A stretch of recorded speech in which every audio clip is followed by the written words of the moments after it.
Hello everyone, ScotsThinker here! Guys, you are in for a very special movie today. This is a very dramatic, very heart-touching movie. And the film won several Academy Awards, I believe. And the film was simply called Room. So, let's get our hankies ready and analyze the masterpiece that is Room. Sorry, what was that? Huh? We're not doing Room? But you clearly said Room! What, the Room?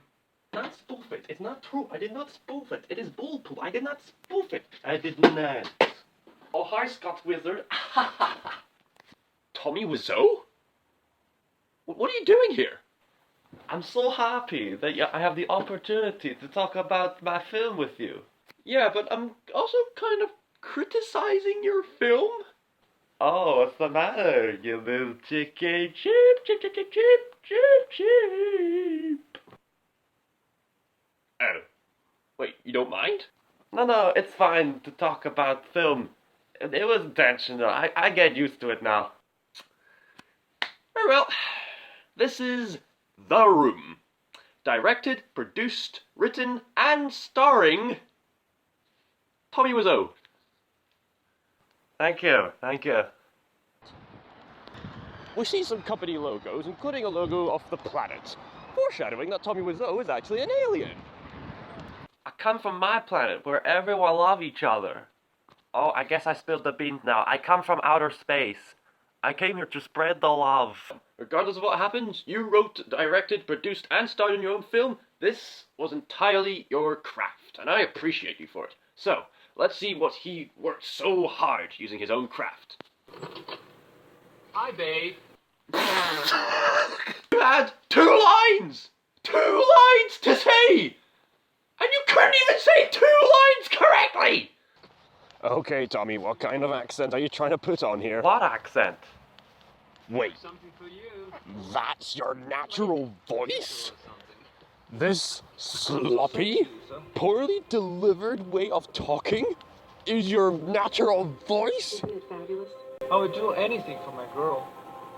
Wait, that's the main performance of the film? I quit!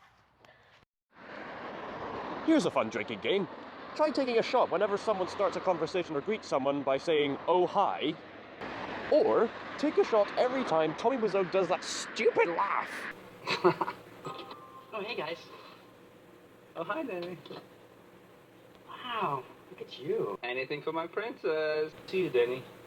I'm going to take a nap. Can I go upstairs, too? Denny, I think I'm gonna join him. What is that kid doing? Danny, do you have something else to do? I just like to watch you guys. That kid wants to see those two make out? Danny, 2 is great, but 3 is a crowd. Okay, so after that we go. Oh no. Oh. Alright, we understand. They love each other. Moving on, please. This isn't pornography starring a long, dark-haired hippie. Tommy, you do know where her genitals are, right? You do realize that you're humping her belly button, right? Oh my gosh, how long is this scene? Stop, just make it stop. No! Oh my gosh, we spent like the past 8 minutes with porn! I mean, could this get any more awkwardly uncomfortable? Oh, come on! What are you, a little chicken in front of naked people? Cheep. Don't you know that my ass is an integral part of story? Yeah, that pretty much sums up the whole movie. So we are then introduced to Lisa's mother. Okay, let's go to the couch. What's happening with you? I don't love him anymore. Why don't you love him anymore? Tell me. So boring. And just downright weird. Well, you've known him for over 5 years. You're engaged. So later on, behind Johnny's back, Lisa makes a phone call to her friend Mark, next to some framed photos of who I'm assuming are Tommy Wiseau's relatives. Ah! I knew it! Tommy Wiseau's relatives were spoons and utensils the whole time! Hi. How you doing? Thank you. I mean, the candles, the music, the sexy dress. I mean, what's going on here? I like you very much. Lover boy. What are you doing this for? Okay, has this guy never had a sex education? Why would you make out on the stairs? I understand you're passionate lovers, but why the stairs? Hang on, wait, the stairs? Wait, why are they making love on the stairs? Making love on the floor, fine. Making love on a wall, also fine. Making love on the ceiling, good for you. Making love on the stairs? It's got to be the most uncomfortable way of having sex. I mean, imagine if you had a partner and you were trying to convince them to have sex on the stairs. Hey, darling. I know how much you love me. I wonder very much how much you love me. You know, with you in my arms and us being alone together, I think we should make love to each other. Oh gosh. In the bed? No, not the bed where it's comfortable and there's a bouncy mattress. Then what about the couch? No, not the couch either. Oh, mightily excited. Where are we gonna make out, Marley? You and me, we are gonna make out somewhere special. We're gonna make out on the stairs. The what? The stairs, yeah, like on the stairs. Isn't that incredibly uncomfortable? No, it's okay. It's getting uncomfortable. Okay. This is getting quite awkward. Later on, Lisa seduces Mark and tricks him into drinking wine, even though he's not the type of drink. Sneaky move.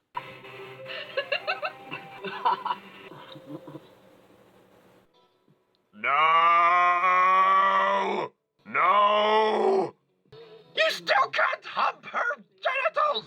That's where babies come from, right? In the belly button? Wait! Stop! Stop with the awkward sex scenes! Oh, finally, stopped.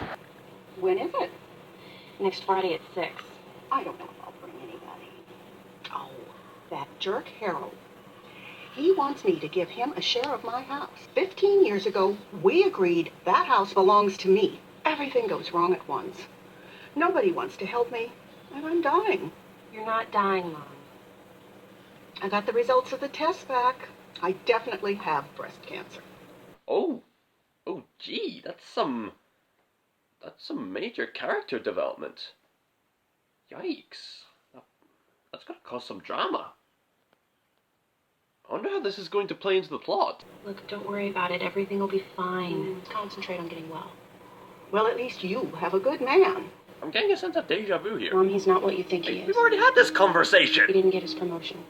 And he got drunk last night. And he hit me. What about the breast cancer thing? Johnny doesn't drink. What are you talking about? Hello? Knock. Anybody? Do you remember you brought up something about breast cancer? Wait. That never ties into the plot again? So, what was the point? I mean, if you removed these messages about drugs and illnesses, it wouldn't affect the film in any way. I wanted to discuss drugs and illness because they are serious issues in this world. Okay, well, in that case, I'm glad you brought up these topics. It just so happened they were done very poorly and they had nothing to do with this drama. Hang on, wait, who? What? Wait, hang on, wait, what, who? What? Who are they? Hang on, wait. Who are those two? Why are they making out in Johnny's apartment? Why am I wearing different clothes? Why have I got a new haircut? Why am I reading a book about Sir Edward Burne-Jones? Why does nothing make sense? Okay, so we eventually learn later on that they're friends of Johnny and Lisa, and they just came here into the house for another awkward sex scene? No, I'm done. I'm leaving the room, and I'm leaving this room! No, don't quit now. You only just got started. Oh my god. The audience's reaction right now. So then we see the kid from earlier having some troubles dealing with this thug, who he's apparently been dealing with drugs or somewhat. Oh, whoa! Where's my money? Where's my money, Denny? Uh-oh. Where's my fucking money, Denny? Did you my fucking money? Swear to God, it's coming. Where's my fucking Whoa! Oh my gosh! We found actual talent! Quickly, stop him before he steals the show! Are you okay, Denny? He gets into trouble, but luckily, Johnny, Mark, and all his friends are there to help him. What kind of facial expression is that? Did your testicles get stuck between your pants during that scene? Are you sexually aroused by drama and films? Lisa loves you too, as a person, as a human being, as a friend. You know, people don't have to say it. They can feel it. You can love someone deep inside your heart, and there is nothing wrong with it. If a lot of people love each other, the world would be a better place to live. Well, I can't disagree with that. Although, with all of my rambling said, I think Tommy could have found a way to make the irrelevant plot points, well, relevant. I think Tommy could have delved much deeper into Mark's backstory, the fact that he could be unemployed or searching for a job, meaning that Lisa would be more sympathetic towards Mark, thus enhancing their relationship, and perhaps he could discuss how Mark and Lisa met each other. And speaking of Lisa, you could delve deeper into Lisa's relationship with her mother. Perhaps due to the fact that Lisa's mother is suffering from breast cancer, you could have had a scene where Lisa's mother is going through an operation in hospital, and Lisa goes there to support her. This could make Lisa a more sympathetic antagonist in the film. As for Denny, he's kind of a perverted character as shown in the first scene. And seeing how we find out that he kind of has a crush on Lisa, you could have delved into the reason why he took drugs. You could have had a scene where he started taking drugs with that thug in order to forget about his confusion with Lisa.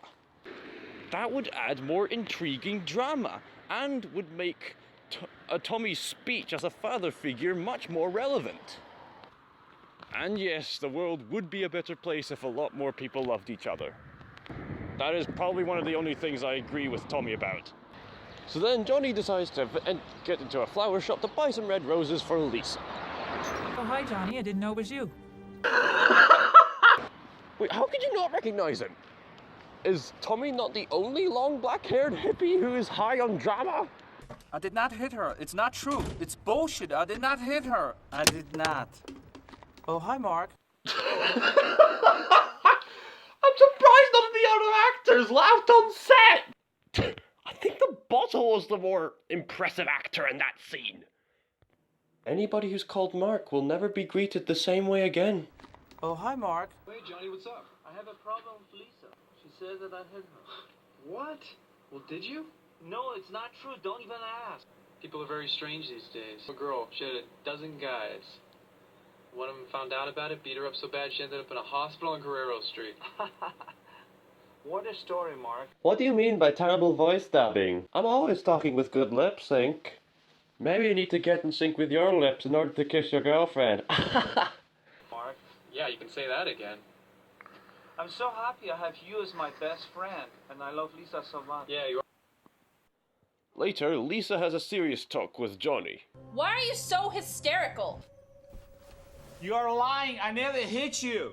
You are tearing me apart, Lisa! Do I even have to say anything? That moment speaks for itself. Seriously, they've even made t-shirts about it. So we go back to the roof with the obvious green screen, even though they could have easily have filmed it on a real rooftop, introduced to a psychiatrist who investigates what's going on in Johnny's life. The psychiatrist later finds out that Mark has been making out with Lisa. You're having an affair with Lisa, aren't you?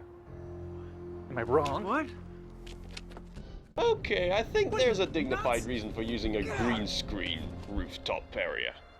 So, after that... So Tommy and friends are presumably getting ready for a wedding. You guys want to play some football? In Texas? No, you gotta be kidding. Come on, Mark, let's do it. I'm up for it. Johnny? Ask Peter. Come on, Peter. No, I don't think so. Please? No. Come on. Nope. Cheep, cheep, cheep, cheep, cheep, cheep, cheep. Come on, don't make us badly imitate chickens all day. Yeah, nice snag. All right, Peter. Okay, that scene of them having fun playing a ball when the tuxedos is over. Alright, so what happens next? Wait, hang on, wait a second. They're back in their normal uniforms? Wait, did they just dress up in tuxedos just to play a game of ball? Doesn't everybody want to look good when they play sports? Now the people who play sports should go in their natural gym clothing whenever they go to high quality restaurant. Hang on, wait, I thought they were getting ready for a wedding. Did they just get into smart tuxedos and shave just for this? It doesn't make sense. It doesn't make sense! If you can't beat 'em, join 'em. I'm having a disco in my brain.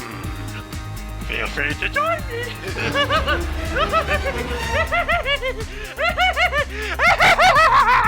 You honestly thought people would take this seriously?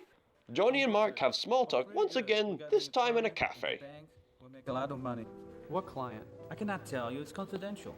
Oh, come on, why not? No, I can't. Anyway, how is your sex life? Oh, wait. How is your sex life? You know, it's small talk. People talk like that all the time. I don't know how this film could get more bizarre. Oh no, we got our brand name in the film. Oh no, we can't have our name in this film. It'll be our most publicly embarrassing moment since the Black Cauldron. Huh?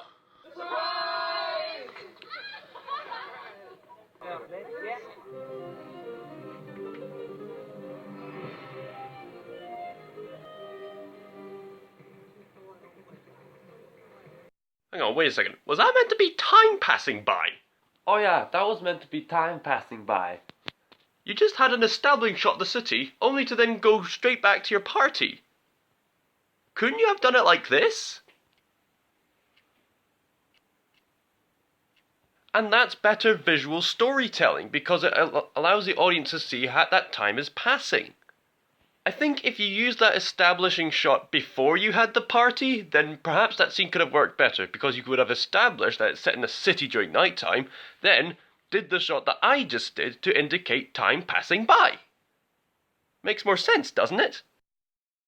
And during the birthday party, all the drama breaks down. Everyone is happy, yet some people are uncertain about these events, including this random dude who seems to know everyone. Why are you doing this? Wait, who is that guy? Wait, he's acting like some kind of mentor figure. Wait, is that meant to be I don't believe it. psychiatrist You don't understand from earlier? You got that right, pal. The original actor who played the psychiatrist left because he was fed up with his role. Wait, that's it, I'm done. Okay, good for you for making priorities, but could you at least hire someone who actually looks like the previous actor? I mean, take a look at this. The first psychiatrist was almost bald. He had some bits of hair on the side of his head, brown I'd say, and he had round glasses on. This guy seems to have gone through plastic surgery. Oh yeah, that's it. The psychiatrist went through plastic surgery. I knew that the whole time. Really? Yeah. Had to hire somebody to do it. I mean, isn't it like some other random character takes the Scots Wizard's place? It wouldn't make much sense. Actually, I just got high. So we finally get to Tommy's birthday party. Johnny finally finds out that Lisa's been cheating on him the whole time. And he starts fighting with Mark. Johnny gets really upset and feels that everyone's betrayed him. Everybody betrayed me. I'm fed up with this world. Pretty much the audience's response to this movie. So Johnny trashes his room in his most angry yet still somehow sloppy way possible. Oh my gosh, Orson Welles would be so proud. Oh! So Johnny tragically commits suicide. Mark and Lisa investigate and mourn their loss the following morning. Is he dead? Is he dead? No, relax, sweetie. He's just got high on ketchup. Did any of these actors question the script? And that was The Room. And, whew, oh boy, for better or for worse, it has changed the way you look at films. This film is just amazingly bad. In fact, it's downright hilarious in how often Tommy Wiseau overlooks the simple principles of filmmaking storytelling. He makes so many crazy ideas and mistakes that many people, including myself, actually recommend watching this film. It's something to be seen in order to be believed. Trust me, you haven't seen something until you see The Room. It is basically how not to make a film 101. Although to the film's credit, all of the side actors are actually pretty decent. It's just Tommy Wiseau's acting is so bad that he just steals the show. What do you talk about? I am Shakespearean trained actor. To be or not to be? That is the question. He has the basic ideas for a decent drama. A love triangle in which the one girlfriend lusts for another person so much that she makes everyone suffer because of it. And in the end, his soon-to-be husband commits suicide, and the boyfriend which she lusts for eventually dumps her because of her sinful acts. And in the end, she gets neither boyfriend. I suppose that actually makes for some pretty compelling drama. It just so happened to be poorly executed. That even a 3-year-old could come up with a better film than this. Probably, I don't know. I don't think there's anything more that I can say that hasn't already been said about this film. Other than it's actually quite enjoyable and how bad it is. This film isn't like the Transformers sequels where they just never end and you just want them to stop. And this isn't like something like Batman vs Superman or Suicide Squad, which it's a much anticipated film, but the end result is always disappointing. This is its own unique flavor of bad. So now we're talking about a great movie called The Artist. What's that? Oh, sorry, my mistake. The Disaster Artist. So, during an Inverness Film Festival, I went to Eton Court to see The Disaster Artist. I was surprised to see a few familiar faces, including Jack of all trades. So, what were my thoughts on The Disaster Artist? Well, after purchasing the tickets and seeing the film for myself, I really enjoyed it. If I were to summarize The Disaster Artist, it's hilarious yet strangely inspiring. For those of you who don't know, this film is based on the book written by Greg Sestero, the actor who played Mark in The Room.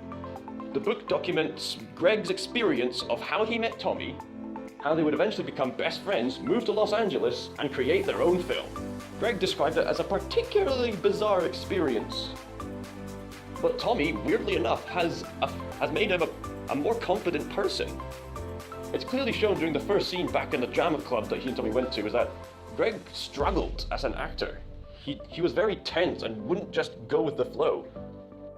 Whereas Tommy, who was introduced with a hilarious silhouette which already had the audience giggling, Tommy was very, very comfortable with his acting, even if he wasn't that good at it. And he pulled off a very dramatic scene. Or should I say overly dramatic scene. Greg would eventually ask Tommy for advice on how he does it, and Tommy seems to be surprisingly wealthy. He keeps asking him about where he came from, where he gets his money from. But all Tommy says is he's apparently raised in New Orleans. So the film crew and even his friend Greg. And finally, the film ends with them premiering the film in one theater. Audience naturally laughs at every aspect of the film, and Tommy gets kind of upset, spoiler alert. And this is the part where I actually kind of feel sorry for Tommy. But then Greg says, "Hey, cheer up, Tommy. They're having a good time out." Yeah, Babyface was such a good friend. And the film ends with showing clips of the real Tommy and the real Greg, how much of an impact they've had on the film. And for my thoughts on this film is absolutely hilarious, and James Franco absolutely nails his performance as Tommy Wiseau. So much so that even Tommy approves of this performance. I just love all of these antics that Tommy gets into. And I just love the interactions between this guy trying to achieve his dreams and one of the most bizarre people on the planet Earth. We get to see some tidbits on what inspired Tommy to make The Room, And we also get to see a bit of their passion about what they love about filmmaking, about emotions. And after the ending, they actually show clips of their remaking of The Room with some of the original clips of The Room. And yes, it's all hilarious to look at. My one complaint of the film is that the lighting is fairly poor in the first scene. And that's what Tommy said. Yes, I absolutely love Jane Franco's performance. And I really like this film. I only have one complaint. The lighting in the first scene isn't very good. So, for once, I actually agree with Tommy Wiseau. It seems that Tommy Wiseau has a good taste in films, like Citizen Kane. It just so happens that he's not very good at making said films. Although with that said, Tommy and Greg have recently been stars of Best Friends, aka Best Fiends. And I haven't seen it yet, but I've heard that it's actually a good film. And I mean it, apparently it's got a 7.3 out of 10 on IMDb. So as for my initial thoughts on The Room and The Disaster Artist, I'd probably give The Room a minus 11 out of 12. I put in a minus for films that are ironically hilarious. And as for The Disaster Artist, I give that an 11 out of 12. How ironic that The Room would eventually have a good movie to come out of it. Thank you all so much for watching, and as always, ScotsThinker-The signing out. Bravo, Tommy Wiseau and Greg Sestero. Bravo!